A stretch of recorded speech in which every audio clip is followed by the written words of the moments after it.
Good morning. Good morning, Mary. It is a beautiful morning, isn't it? In such a beautiful place. I'm so happy that you all are here in the place that Robert loved. And with musicians that he loved too. So, just welcome, and I'll be speaking a bit and welcome other people to speak, because this is what this is about. This is about remembering Robert, bringing him back to a place, although I can kind of feel him here anyway, where he sat in his wheelchair and looked out over the pond and the fish and heard Jean and Rick playing up on the hill the day that we discovered this garden. So, thank you. Let's see, just a couple of little location things. You know where the food is and the lemonade and the water is there. The tea house is here. Please come and see the tea house. It's a shoes off place, but then there's a place for you to sit and slip your shoes off. I have a lot of Robert's books there, and you'll see how he lived in his books. And the backs are bound with tape, and every page is annotated and underlined and so forth. And so they meant a lot. Those books meant a lot to him. And there's some more photos there too.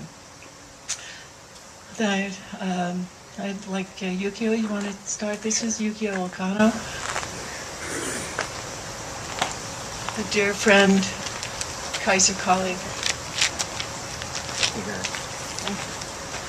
So as Mary mentioned, I used to work with Mary at Kaiser, and that's kind of how I met Robert. I'd like to share a reading from David Brooks, who is a conservative political commentator. Now, I often do not agree with what Brooks has to say, but I was struck by the truth of what he wrote here. So here's the reading. Recently, I've been thinking about the difference between the resume virtue and the eulogy virtue. The resume virtues are the ones you list on your resume, the skills that you bring to your job market and that contribute to external success. The eulogy virtues are deeper. They're the virtues that get talked about at your funeral, the ones that exist at the core of your being, whether you are kind, brave, honest, or faithful, what kind of relationships you formed. David Brooks goes on to say that eulogy virtues are more important than resume virtues. He also says that we spend more time working on our resumes and how to achieve career success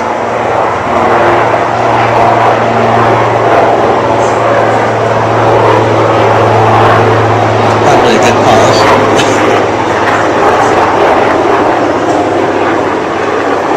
We spend more time working on our careers than we do on developing our personal character.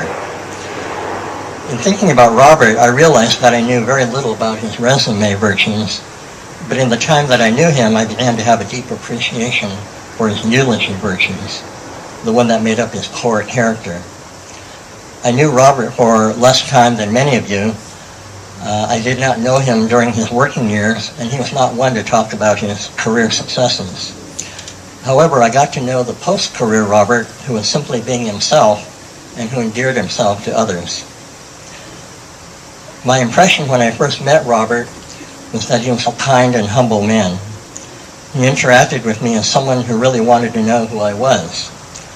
He took his time speaking, not in the rushed way many of us tend to communicate these days.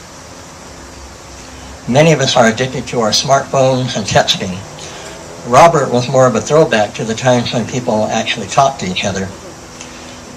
In my conversations with Robert, I realized he was sophisticated in his thinking and a bit of a philosopher. Robert and I both shared a problem with poor hearing. I remember on one of our outings, we were in a noisy restaurant where it was difficult to hear the conversation. We looked at each other and both knowingly pointed to our ears. We knew it would be futile to try to talk above the din. Robert embodied all the qualities mentioned by David Brooks in the reading. He was kind, brave, honest, and faithful. I'm sure Robert had his moments of imperfection, as we all do, but I never heard him say anything negative about others. He was honest in his views, but I think he believed in the old maxim, if you can't say anything nice about someone, don't say anything. I was struck by how Robert did not complain about his own discomfort. Even as he struggled with physical limitations, he was up to going on outings without complaining. He would carry on until Mary had to set limits so he wouldn't get overly tired. Robert reminded me of some of my own family members, especially my parents and a particular aunt. They were humble, unpretentious, and thoughtful. They experienced many hardships as immigrants, but did not complain or blame. My parents lost all they had and were sent to a relocation camp during World War II. My Aunt Alice survived the atomic bomb that fell on Hiroshima. They all had reason to complain about the unfairness of life, but did not do so. Robert had the same demeanor as my parents and aunt. He seemed to accept what life had presented to him and carried on without feeling sorry for himself or blaming others or the world. The Japanese have a word for accepting hardship without complaining, gaman. Robert had this quality and in this way was very Japanese. So in closing, I'd simply like to say sayonara, Robert's son.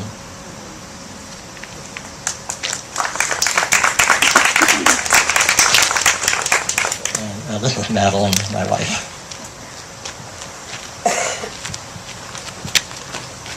Hi, everybody. I have a poem that I'd like to read. It's written by Mary Oliver. It's called The Soul at Last. The Soul at Last. The Lord's terrifying kindness has come to me. It was only a small silvery thing, say a piece of silver cloth, or 1,000 spider webs woven together, or a small handful of aspen leaves with their silver backs shimmering. And it came leaping out of the closed coffin. It flew into the air. It danced snappingly around the church rafters. It vanished through the ceiling. I spoke there briefly of the loved one gone. I gazed at the people in the pews, some of them weeping. I knew I must someday write this down.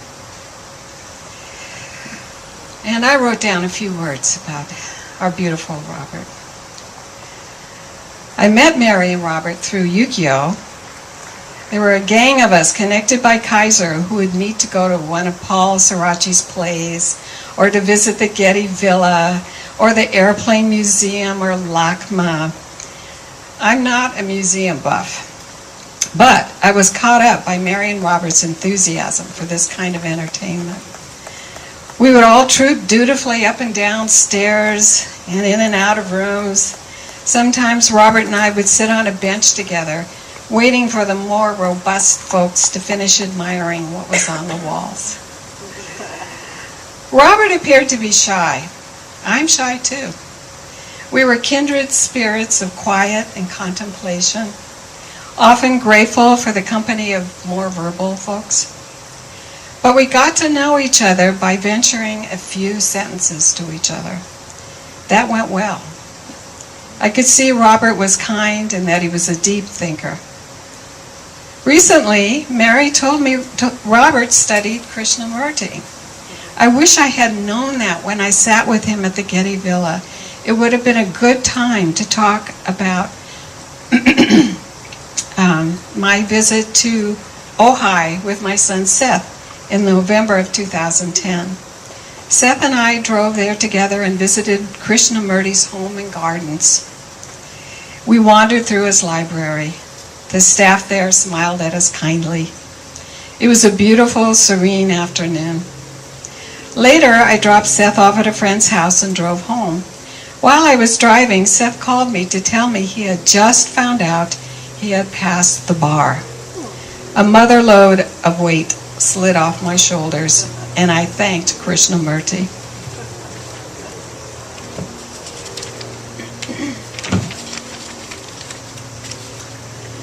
I remember Robert's eyes. When I looked at him, he looked back as if he were actually seeing me. It was always a friendly look. Later, that look included pain. And at our last visit with him at Ken and Karen's house, he had eyes only for Mary. I sat with him on the couch that last afternoon. He looked so frail. He said, "Where's Mary?" I replied, "She's right there, Robert." I got up and went over to Mary. I said, "Robert loves you very much." Yes, that is the thing that touched me most. Their love for each other and their sweetness and their gentleness with each other. My personal belief is that there is a universal soul, and each of us contains a piece of that soul. I chose today to read Mary Oliver's poem, "The Soul at Last," because of her description of seeing that silvery piece of soul escaping from a body that no longer works. I like to believe that Robert is free of his worn-out body and that he is running and leaping and dancing. Thank you, Robert, for touching us with your sweet soul. Please wait for us, and when we leave this plane, we will dance with you.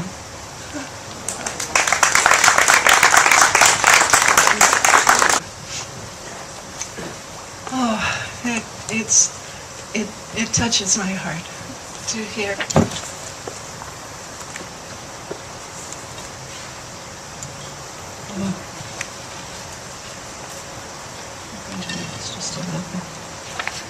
To hear the ways that you knew Robert. Can you hear me?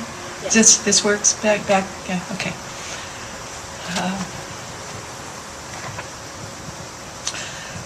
Well, you knew him in different ways, as friends and family members and neighbors.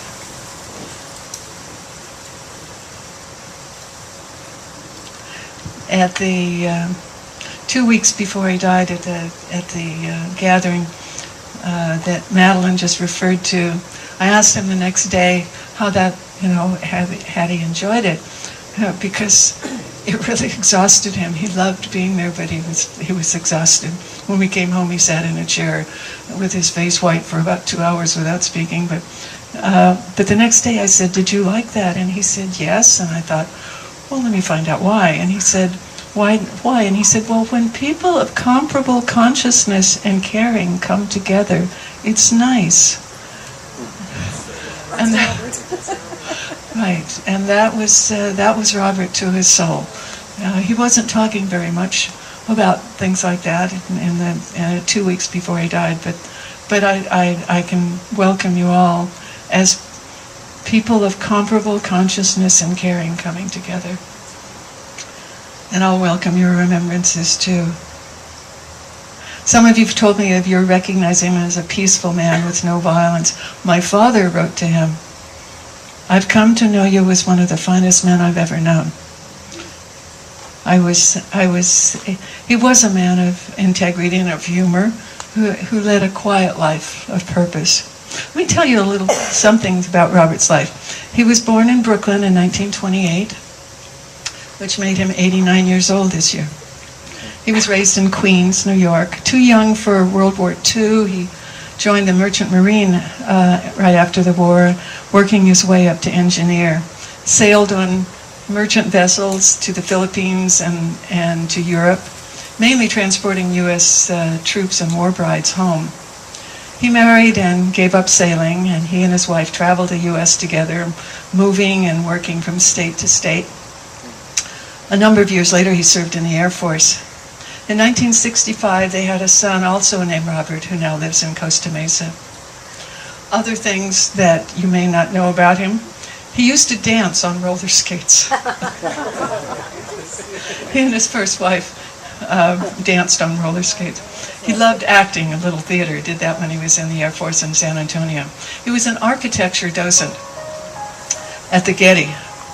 And before we met, he had volunteered at a day treatment center giving poetry workshops.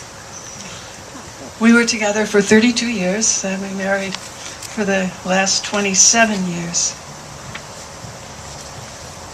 Some of you may have heard the story of how we met. I'll try and give you the abridged version. We met at a house concert in 1985. It was a chamber music concert for singles. And he stood at the end of the buffet table looking very handsome and very shy. But he was courageous enough to stand right where he was sure to meet someone. So I commented on the chamber music trio saying, "Don't you wish you could do that?" And he said, "Yes, it's like a dialogue." Well, a man who wanted to engage in dialogue. So when the concert was over, he announced to a few of us, I'm going to be hiking at Temescal Canyon tomorrow. The waterfall is full right now, and I immediately piped up with, "Would you like some company?" I beat out at least one other woman. She could have said she wanted to come too. And I assured him I knew where Temescal Canyon was, but the next day I discovered that I only knew where Temescal Canyon Road was, not the park. So if you've ever gone up Temescal Canyon Road from Pacific Coast Highway up to Sunset, I think is Sunset at the top, you'll see that there's a large number of park area. That's right, we were there with you, Roxanne, with picnics. So I thought, well, the trailhead must be here somewhere. And I kept going from picnic area to picnic area, asking people if they'd seen the trailhead. 45 minutes later, I gave up, and I was returning to my car. Now, at this point, Robert and I only knew each other's first names. Not last names, not phone numbers, because we were going to meet.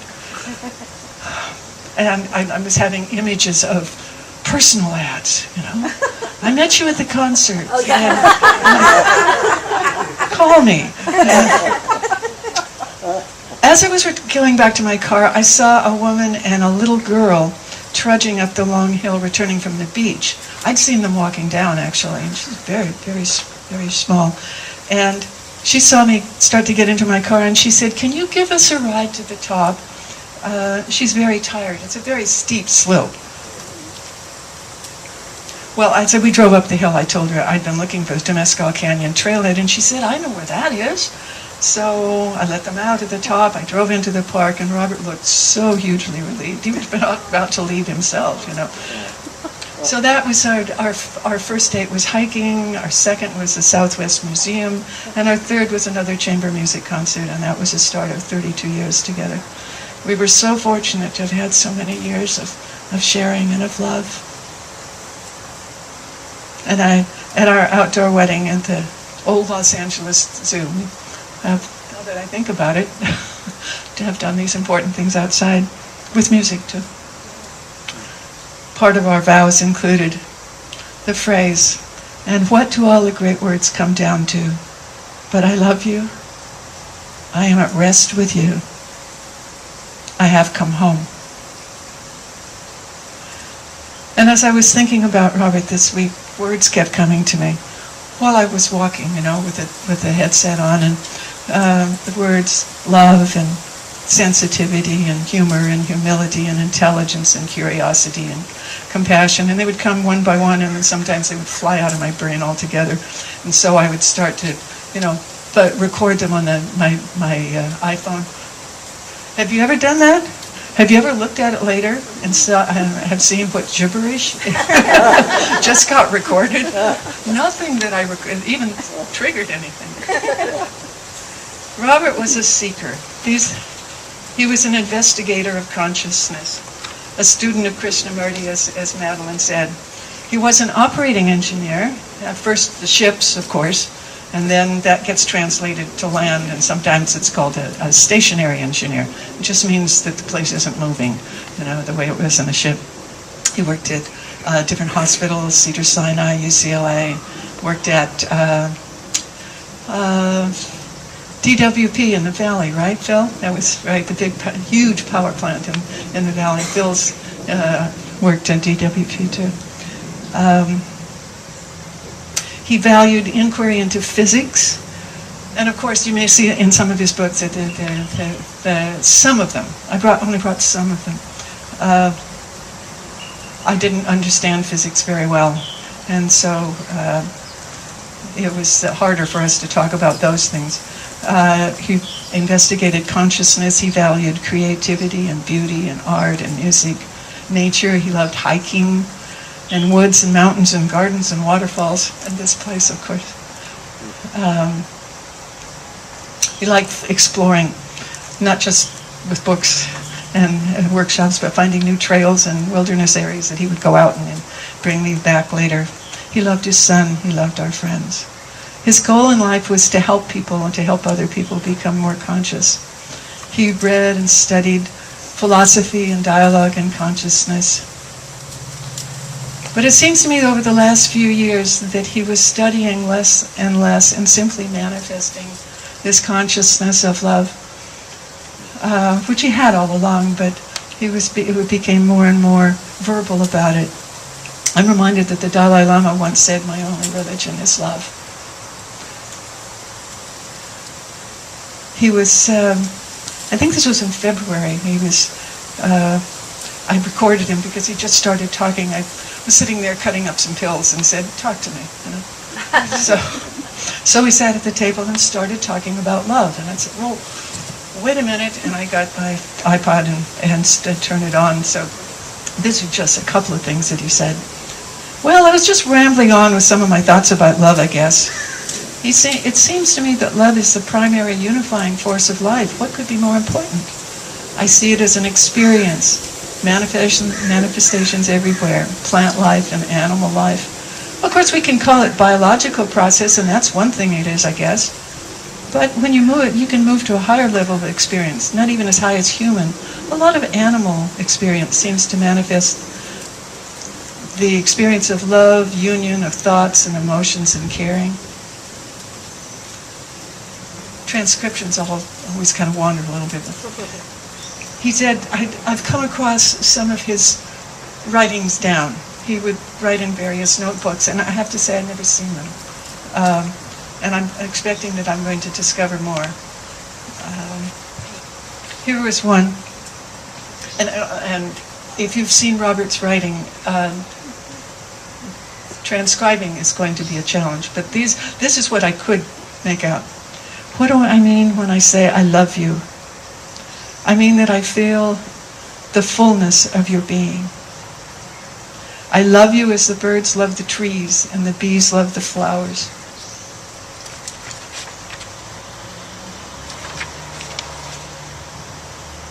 I love your singing the morning songs. You sing to greet the day and set the tone, reading the world for both of us and setting the tone for the day. Feeding the feral cats breakfast each morning and cutting the stems of the roses, moving them out of the heater blast to live a day longer. How much of little do I express of what I think and feel for you? I do the best I can. In his certainly last few months, he was more and more verbal about love. And he would say multiple times a day the last couple of months, "I just love you so much." And then he would ask me if it bothered me that he was saying that so often. How could that bother anyone? It was a joy. Let me finish with a couple of things. Thank you, my love, for taking care of me, for laughing and singing old songs together, for vitamins and healthy food, for letting me take care of you, for supporting my work, for exploring botanical gardens and new places, including the Southwest and the Northwest, Alaska, Europe, Australia, New Zealand, for joy, for sharing art and nature and hikes and music. One of your most treasured goals was that I be happy and healthy.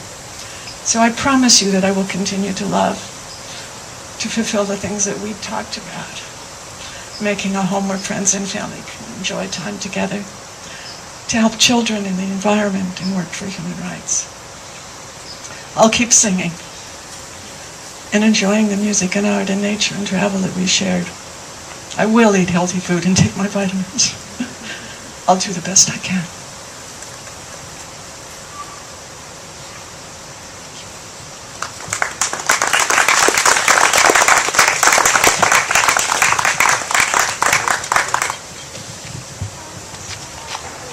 I welcome whoever wants to come and talk.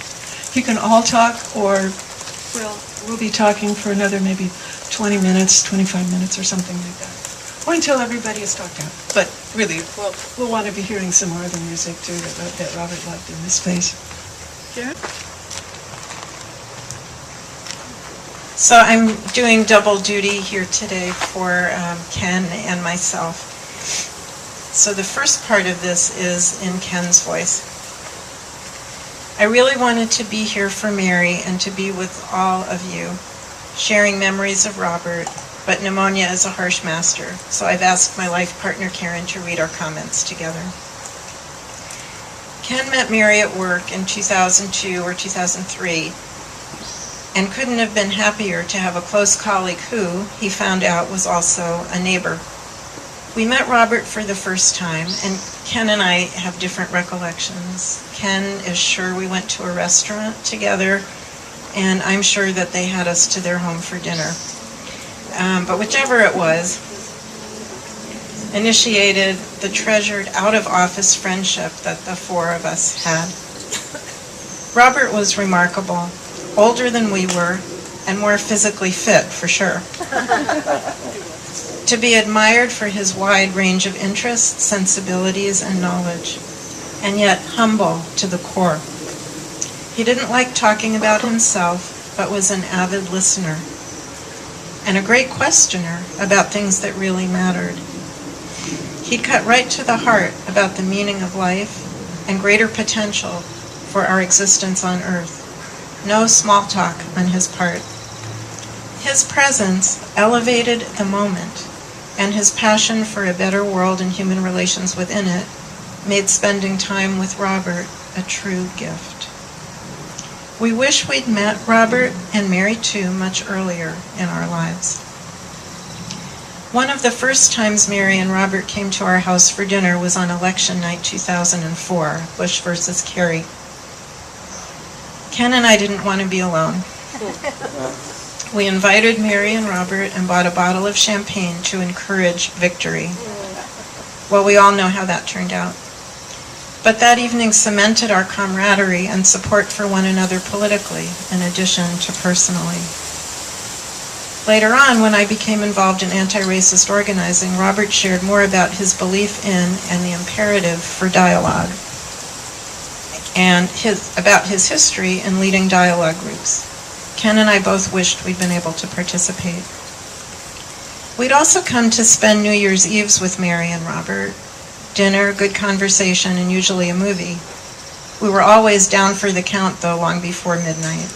Still, it was a chance for us to share hopes for ourselves, our families, friends, and mostly for the world in the year to come. This last New Year's was no exception, and it was a cherished time. We also spent this last election night together, and in retrospect, based on our previous record, maybe that wasn't such a good idea. But good friends are those who don't mind when you're in shock, when things don't turn out as expected, and they don't miss a beat. That was Robert, and Mary, of course, too. Mary's devotion to Robert during his final illness touched us deeply. Her love for him and his for her were plain to see. It was always tender, deep, trusting, and admirable. We'll miss Robert's goodness, kindness, his clarity and heart. His memory is indeed a blessing for all of us.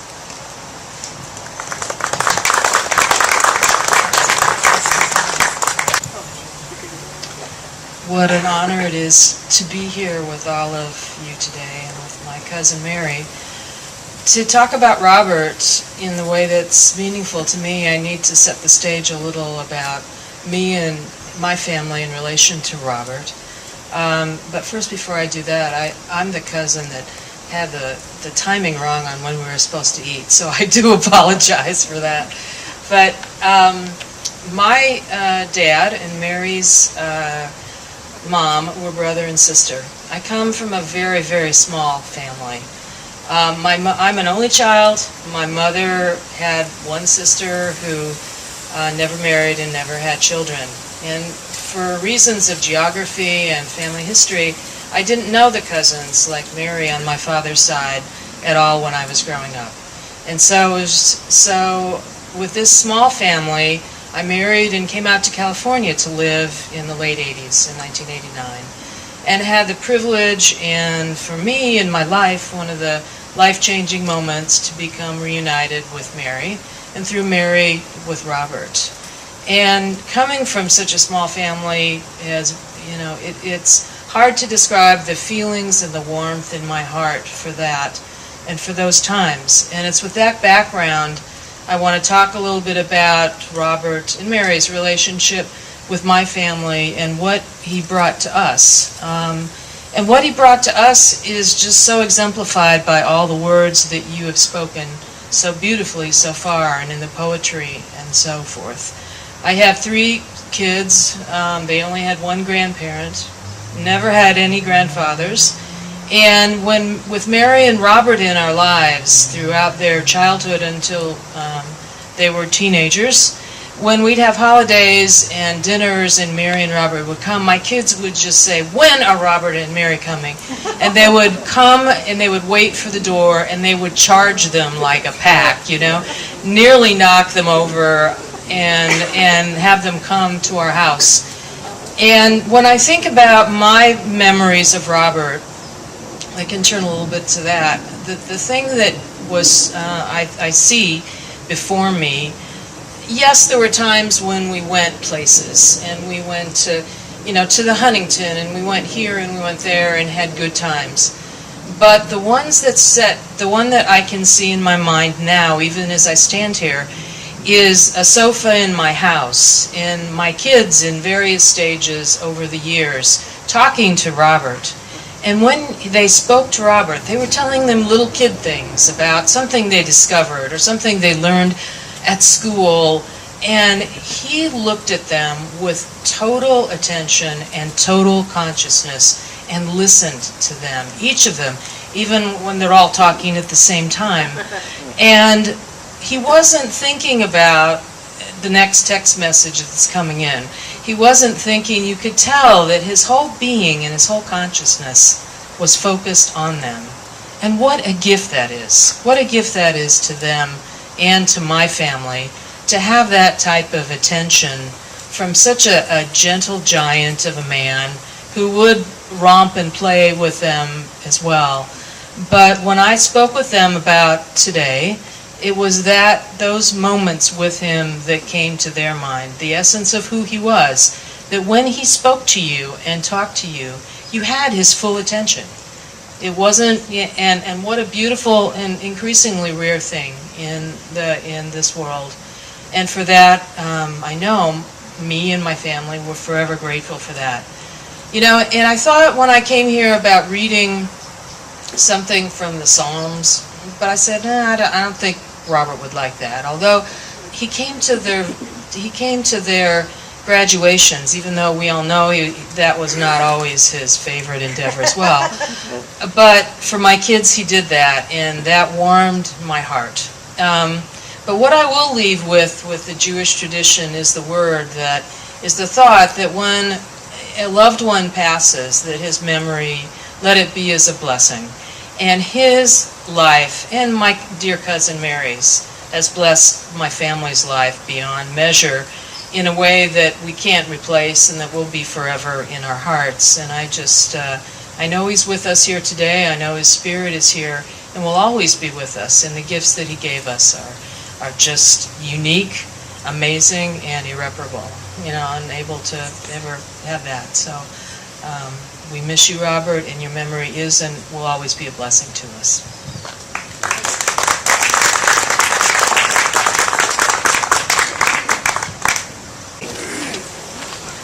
I'm Winnie Sperry. I'm a very old friend of Mary's. Mary? I'm older than Mary. We've been lucky enough to know each other since the 1960s when we went to college at Seattle University together. Oh, fine. Thank you. And I bring not only my own expression of joy at Mary's life with Robert, but also the greeting from friends who were not able to be here. I have a couple of things. One friend sent a poem she asked me to read, especially in honor of Mary and Robert. But first I do want to say one thing, and that is, I've found over the years when I attend a memorial service, a funeral, a gathering to celebrate the life of a person, how much and how wonderful it is to learn about the fullness of their lives. Each of us know each other in small segments. We get to know little bits and pieces of that person whom we like or love or who is a colleague and so forth. But when a person dies, his life is complete.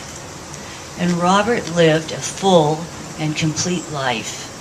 And to hear his friends, his beautiful wife speak of him is a thrill for me, because I live in Seattle. I didn't get to know Robert as well as I would have liked. And so it's a special treat to be able to be here. Robert made Mary happy.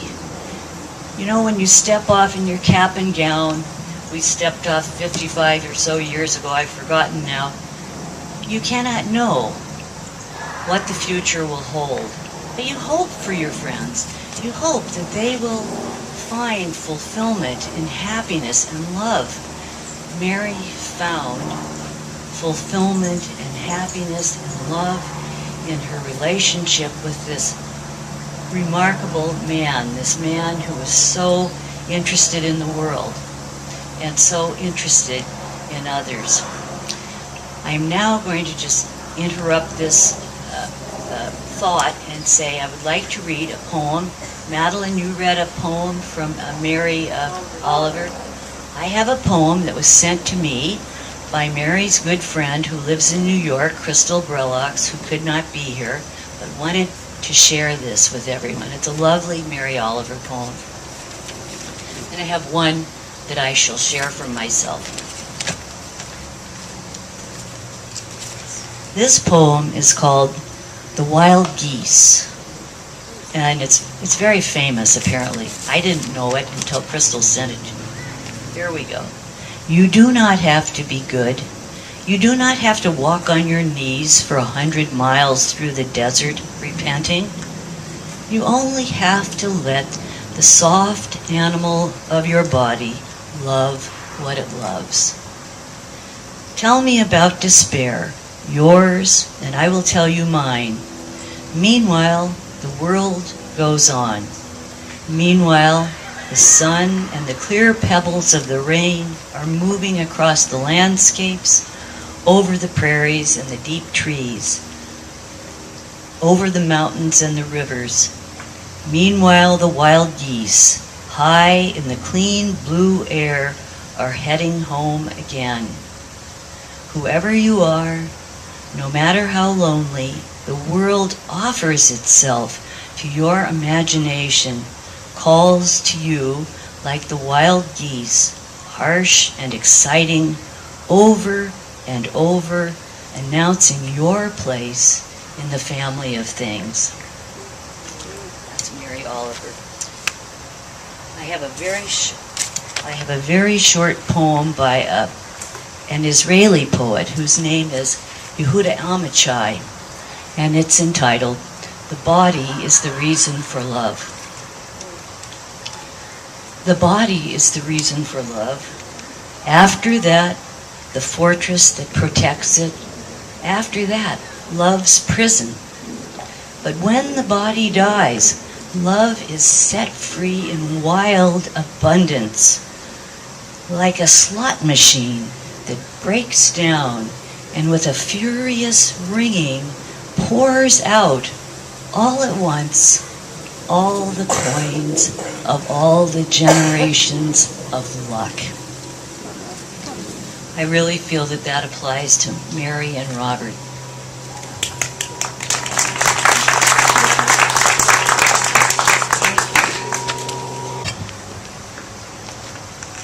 thought so much about what to say, but I have had the joy of I've had the joy of experiencing all your eloquence, and you've said so much of what I would have wished to have expressed. So many words keep swirling through my mind as I think of Robert, our experiences, his smile, and I wasn't able to capture it because it's not to be captured. I met Robert through Mary. We worked together on a little program helping people become able to overcome their fears, people with anxiety disorders. Working with Mary, we were able to turn it into a kind of a play together. We would engage people.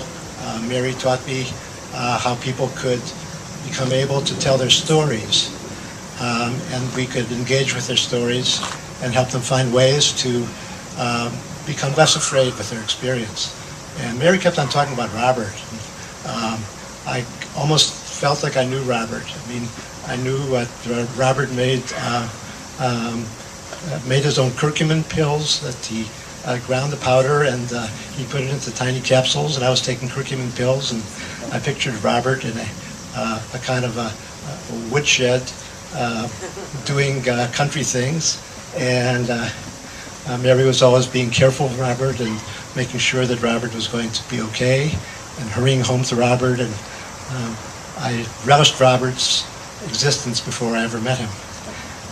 And when I met him, he told me that he was familiar with some of the things that Mary and I had worked on, and then he told me that he wanted me to know about dialogue.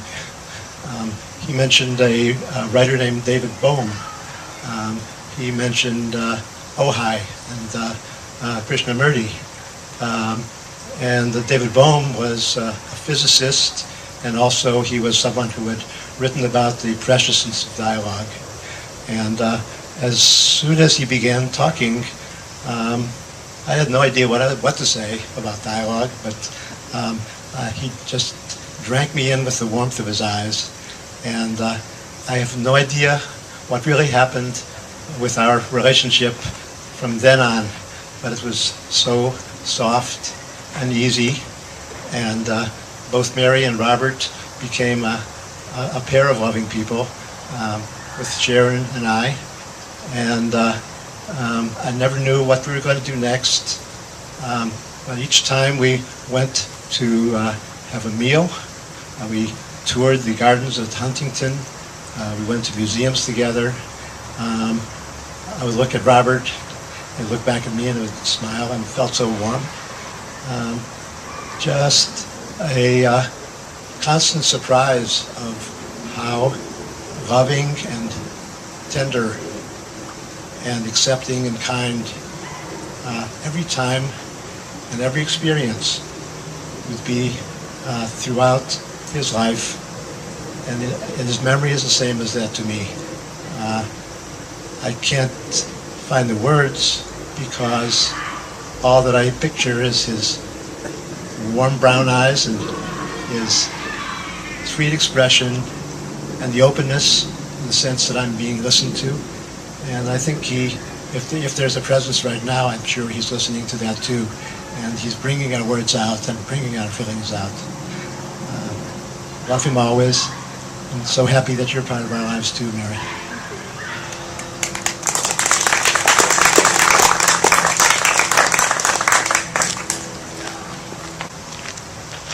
I'd like to invite Mary and Robert's neighbor, Bill, if he'd like to come up and say a few words. Good afternoon, all. Can you hear me? Yes. You promise I'm not too loud? I'm Bob's favorite neighbor. Going eastbound, though. I ran into Robert and Mary when they would go for their, I call it, traverse along the way, their walks, Mondays, Wednesdays, and Fridays when we're allowed to water. And that's how I ran into Robert. And What I liked about Robert was this, or loved about him, he was consistent. That's all you have to say. He's the same all the time. And so one time, I'm a blabbermouth, I'm a motormouth, you can tell that.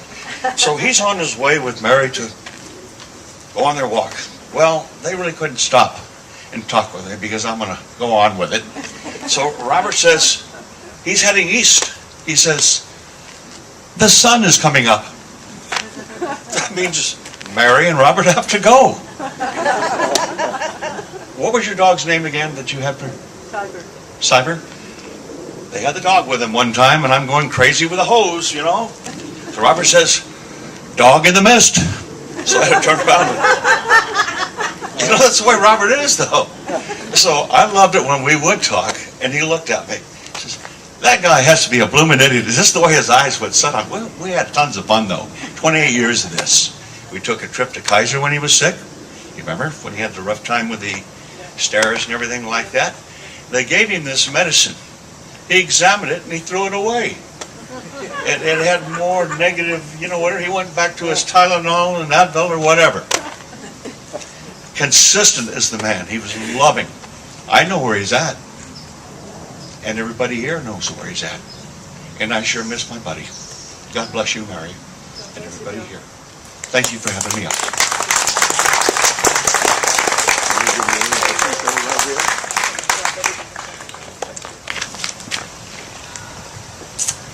Good afternoon. Since we're in the neighborhood vein of things, I came to know Robert and Mary in a different way than most people, except for my neighbor who just spoke. It was through over our garden gate and through their walks, and with bonding over their beautiful dog and my magical cat, who loved each other. And for 15 years, the consistency, it's so true. The consistency of Robert and Mary walking by and sharing their joy for life and their openness and their kindness. And that has meant so much to me. I'm going to try and get through this because I didn't put on waterproof mascara, so I will be a mess by the time I leave this mic. One thing that I learned in life at a young age from my parents was that this life is not about us.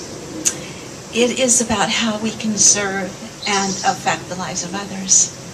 And the ripple effect that our lives have throughout the universe is such a huge, not only responsibility for us, but a privilege. And Robert, his ripple effects, his ripples were all positive and lovely, kind and accepting. And those ripples, even though he's not here with us right now physically, I still feel his ripples, and I think we all do. And one thing that made me sad about Robert's passing was that I didn't get to have a final conversation with him. So I've thought about that many times. And on my way here today, I turned on the radio. Yep, it's old school. I listened to the radio. And the song Scarborough Fair by Simon and Garfunkel came on. And I realized I was having my final conversation with Robert. And so I pulled over and I wrote a short letter to Robert and one to Mary. And I'd like to read to you. Dear Robert, although we never had a chance to say goodbye, I feel as though we got to speak today as I drove to the lovely gardens this morning where we're all gathering to celebrate and lift up your life. The beautiful song Scarborough Fair by Simon and Garfunkel played on the radio. Immediately I knew you and I were finally having our goodbye conversation. Yes, Robert, I will always remember you to the one who lives here. That she was, is, and will always be your true love. Thank you for the many times and ways you and Mary have been an example of true love to your friends, family, and neighborhood. What a gift. It was the best gift of all. And here's my letter to Mary. Dear Mary, as I drove to these lovely gardens to be part of Robert's life celebration, the song Scarborough Fair by Simon and Garfunkel played on the radio. I knew in that moment that God was sending Robert's message for this very special occasion and for your heart to hold on to every day, to remember that you were, are, and will always be his true love. Today and in future days, I will remember Robert, and I will smile in my heart as I remember and picture you two together, the gentle, sweet man and his true love. Love you.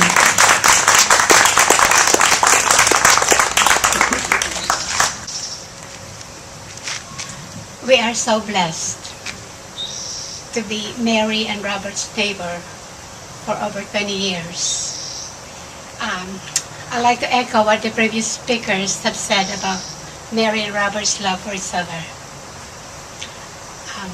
My last image of Robert is from watching them from my kitchen sink. On his last few weeks, I saw Robert struggling on his cane to stay up, waiting and watching Mary come back up from the garage, or I think from the car. I love watching them coming back when Robert was still well, coming back from their daily walks. And also I like to mention, I have a son who is disabled, he's autistic. For one who has very limited language and limited social skills, he never failed to say, "Hi, Mr. Robert. Where's Tiber?" So that tells us about how Mr. Robert and Mary can make connection even with an autistic child. So I feel so blessed to witness your love for each other, to experience your caring and nurturing persona. Playing the bird species on Dragon Voice. Thank you again. It's been a joy. We'll have the garden here for a while. Feel free to wander.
Thank you.